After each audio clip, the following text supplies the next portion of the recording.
Welcome back to Let's Get Personal with DiBella. Today, we interview Greater Lowell Chamber President Danielle McFadden. We talk about her 13 years as Chamber President, the changes she's seen, and those that she thinks are coming. Okay. So happy to be joined here on another episode of Let's Get Personal with Danielle McFadden, President of the Greater Lowell Chamber of Commerce. We've done one of these before. Happy to jump in and put you on the other side in the hot seat today. I'm so excited to be here. Thank you so much for having me. And I know usually I'm on the other side, so hopefully I do okay. Yeah, well, you're going to do great. So happy to dig into a few things. We were chatting right before this, but we'll leave some of those exciting nuggets for the end. But one of the things I want to jump in with you is, you and I know very well what a Chamber of Commerce is and what it does, but I don't know that everybody does. A lot of business members are involved, but for the layperson out there, what can you tell them about what a Chamber of Commerce is and what your role within that is? Sure. So we have businesses and nonprofit organizations who become members of the Chamber, and we offer them opportunities through networking events, marketing, promotion, advocacy, mixers. So there's all different ways, education. We're truly like a connector with our members and the community. Right. And so you've been doing it 13 years, is that right? Long time. It is a long time. It's a long time. And as president for 13 years, which is amazing. How did you get started in that, that role? So I had a job as doing marketing for now it's called Mills 42 Credit Union. It was Maycom Federal Credit Union at the time. Sure. And I was in my mid-20s, and I said I want to get really involved in the community. So I had known the previous president of the chamber. I went to school with her son. Oh. So I got involved with the chamber that way. And I made 2 goals for myself that year. I want to be on the board of the chamber and of the Young Professionals of Greater Lowell. And within a year, I was on both. That's amazing. Just by getting involved and showing up all the time and saying yes to every opportunity that was presented to me. Wow, that's incredible. And that's a good message for a lot of people out there. Is just go out there and try and do it. Yes. You don't know where it's going to lead you. So you must have seen the chamber kind of change a lot in the last decade. Absolutely. What are some of the things you've noticed or implemented? Yeah, well, when I started, social media was still new to folks. So people were scared to even have a Facebook page. I learned a lot about social media, and I actually helped Middlesex Community College develop their social media certificate program, taught there, and so I wanted to bring that to the chamber. So we would host seminars on social media. We would do YouTube days where our members would come in, and I would film on this little camera and create videos for them and put them on our YouTube page. Wow. So we've seen that evolve. Right now, everybody knows that you need to be on social media, the relevance and the opportunities that brings. And now I feel like it's shifting to AI. And so we're hoping to do kind of something very similar with AI in terms of really getting to know AI as well as you can, because that's changing so quickly. Week by week. Yeah, and then offering those opportunities for our members to learn more about it and implement AI to help make their businesses more effective. Right. So it sounds like you're kind of on the cutting edge because you were dealing with videos and social media back, when it was starting. Yes. And now you're already thinking about how to implement AI and how it could help your businesses. So that's pretty incredible that you're kind of at the cusp. Yeah. Yeah, I made my list of New Year's resolutions or things I wanted to do, and it was like learn something new about AI every week, a different tool that we can use. I found a really cool one where you can actually create podcasts. So you can like put in information, and then 2 hosts spit out a podcast, and they're talking back and forth. Like it's insane, the things that... It's Wade, who's here, and we're constantly dealing with stuff with AI, so we try to implement it a lot. But my daughter, who's in college, told me that for studying, she could put her notes in, and then they create a podcast she can listen to about the different facts of the subject matter, and it's an easier way for her to study. But yeah, there's so many, and I think we're just really scratching the surface of where it's going to go. And one of the best things that I heard, one of the lines was that, because a lot of my staff, when I came back saying, hey, let's implement some of this AI stuff, everyone was like very resistant to it. And everyone thinks, well, we're going to get replaced by AI because that's kind of these taglines going around. But I think you're going to eventually get replaced by someone who uses AI, not by AI, but someone who's 100%. taken the time to embrace it. And so I think it's really important. You can't just turn your back on it. I totally agree. Yeah. It's exciting. It's a little scary, but I mean, the opportunities are just going to be incredible. Right. So something like social media, which you've already done, and the videos, and now you're looking at AI, how do you implement that and bring that to your members? Is that through different seminars, or what's the way that you roll? E4All is a partner of the chambers, and we have Sofan Smith, who's their executive director, on our board, we're going to be working on a series for businesses and entrepreneurs, and hopefully we'll have you as one of our speakers, just on topics that are relevant to businesses and startups. Right. Yeah, I mean, we just spoke at a law school on AI because we've really tried to make our office more productive utilizing it, and we'd love to chat on that or anything else. We would love that. And that's a great segue because we started an AI roundtable. We have our first one with Ian from eCuru at the end of January, but we want to do those at least every other month where we bring in somebody who can speak to AI. Yeah. So we would love to do that as well. Yeah, I mean, I could spend a whole segment. And actually, we have spent a whole segment on AI because it's literally, I've gone to a couple trainings and seminars on them, and we've tried to implement as much as possible. But the guy that was conducting the seminar that I was at literally updated his slides the night before because of how often things were changing. But I believe it. There's so many uses for it that I think so many people just are staying away from it because they're too intimidated by it. And then some people, as I'm sure you've seen, whether you're using ChatGPT or Claude AI or, there's so many things out there, but once you use it, you're like, oh my God, this is amazing. How did I live without it? Yeah. But it's also, you don't get it's just kind of, right now to me, it's a massive time saver. So huge. Whether you're just drafting a document, a letter, an email, it does it better. Yes. You can put it in this tone, do it as if a fifth grader's writing it, do it if a college person's writing it. It's certainly a lot of things to be concerned about with, in education and everything else where people are using it and we're not, maybe not going to develop the same skills that we were. But I think we can safeguard but still develop and utilize it to maximize our efficiencies. And I think we're really going to maybe things that were bottlenecks in our office, Wade and I use it for everything. I mean, we send welcome letters out to new referral partners. We send welcome boxes out to our clients, and we help using it draft a lot of our marketing products.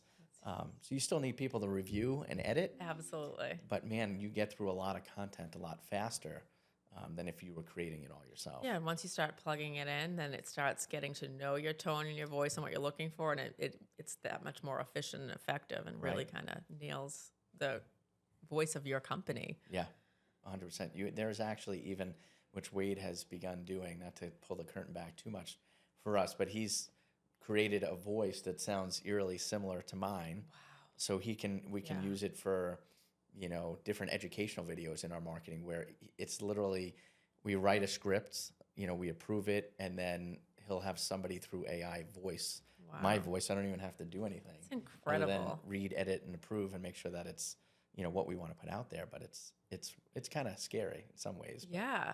But yeah, it's getting, but we can't stop it. No, so we might as well embrace it. You got to embrace it because your competitors are going to be using it, and quite frankly, it's taking away a lot of the mundane tasks that we don't want to do. It really is. I mean, there'll be so many times I even put 3 sentences in an email and then I copy and paste and write this better. Yeah, and it writes it better. It's so true. So people are gonna, when I actually write my own email, they're gonna be like, "Who's this?" Yeah, or social media captions. Right. I'm like, write a social media caption for this, include this, and bam, it's done. Viral hashtags and things that are trending, and anyway, we can spend a whole. We could. Yeah. Although I heard that now with X, Elon Musk does not like hashtags. I heard, so he was like, "Don't use hashtags." Okay, I heard that last week. Don't quote me on it, but I did. Yeah.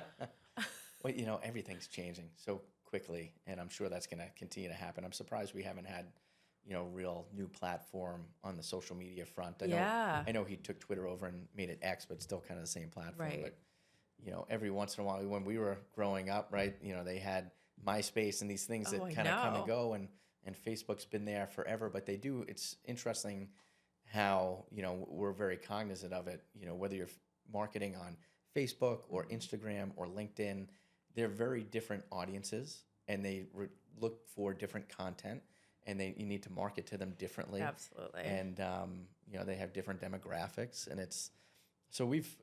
I love the business aspect of my business, and we've really enjoyed kind of that component. I always say like Facebook is like a party, and LinkedIn is like a business network, and you wear a tie to LinkedIn. Right. unbutton your shirt, the top button on Facebook. You have to have those different tones. It's so true. Yeah, well, they just go to these platforms for very different reasons. Yes. But literally, that's how people are consuming these days. And it's going to be very interesting to see. I mean, a lot of businesses are using TikTok, and obviously that had just gone up. Trump has asked for them to hold off on making a decision on terminating it or banning it until he can make a decision. But, a lot of people are utilizing that to put out, videos about their restaurants. And I mean, have you seen that chamber members are using that yet?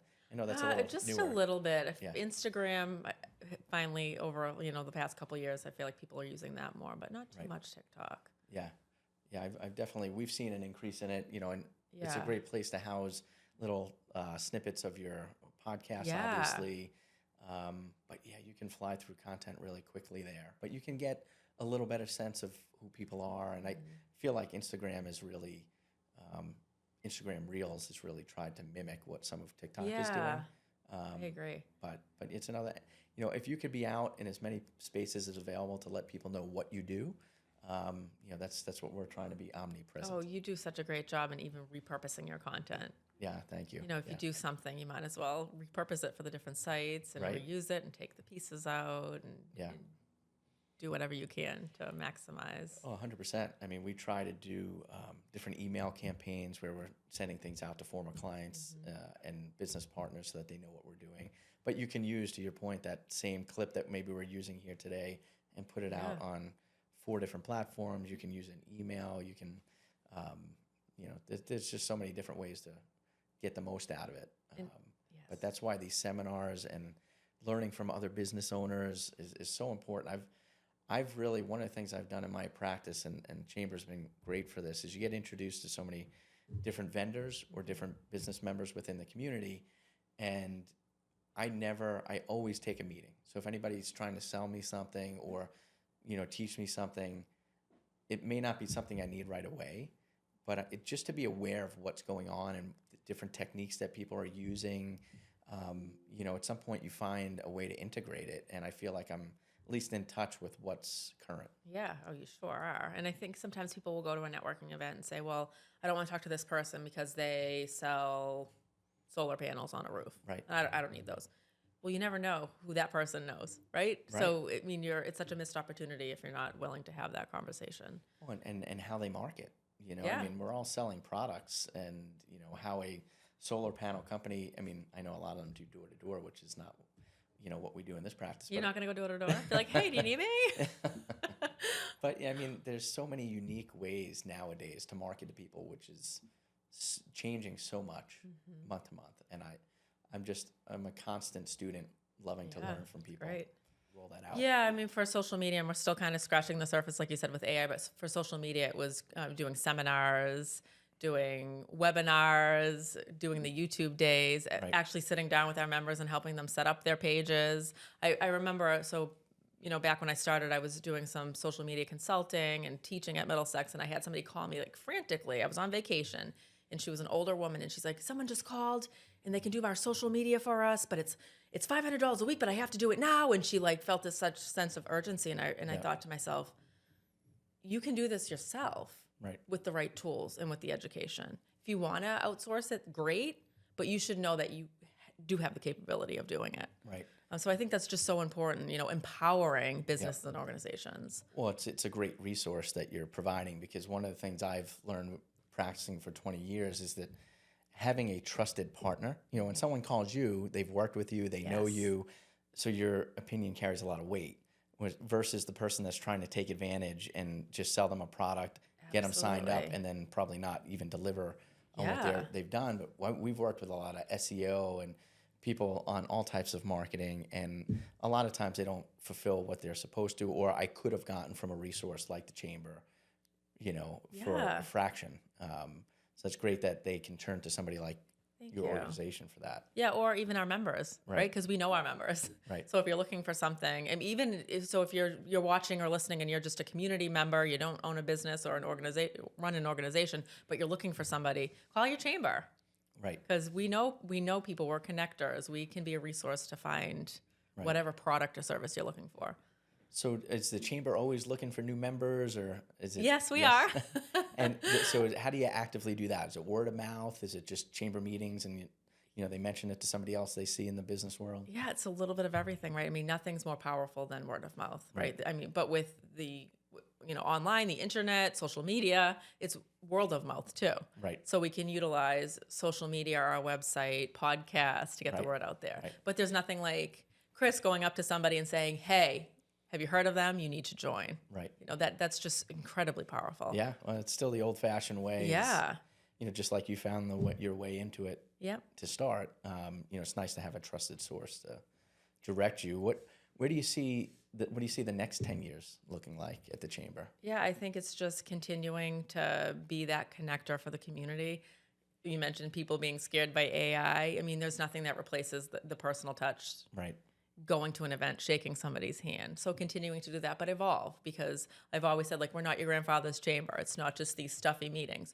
We like to have fun and be innovative. Right. And hopefully that culture kind of translates to anybody that checks out our chamber, whether it be through going to our Facebook page or attending an event or watching this. Yeah, it's when I first started, I went to a lot of business networking groups, and a lot of them are kind of stuffy, but reading your background and then reading how you've worked with different companies doing marketing to kind of bring that real world experience to the members is something that I thought was, that's a great asset that I don't think every organization is able to provide. Yeah, one thing that we're really proud of is that we'll have people come to an event for the first time and they'll come up to me and say, "Wow, everybody was so friendly." Because I think sometimes you think about going to a networking event and it can be extremely overwhelming if you're walking into a room full of people that you don't know. Right. But to know that my members are going up to other potential members and other businesses and organizations and being friendly and introducing them around, just makes me feel really good, But I think that really trickles down from you, because you have you're very approachable, and I think that's probably what you're, getting your members to spread the word the same way you would to them initially. Thank you. But so tell me, so obviously, the chamber's very busy, but you have some other things that you're involved in. So are you on some boards as well? I'm very involved. Yeah, I sit on a lot of boards. I'm proudly the vice president of the Merrimack Valley Food Bank Board. Wow. So I've been on that board since I started working. So over 15 years, I've been on that board, and I'm very proud of that organization. I'm also the current chair of the Workforce Board in Lowell, so the Greater Lowell, Mass Hire Greater Lowell Workforce Board, and then involved in a lot of different committees and some other boards as well. So obviously you're doing a lot in the community outside of the chamber. Yes.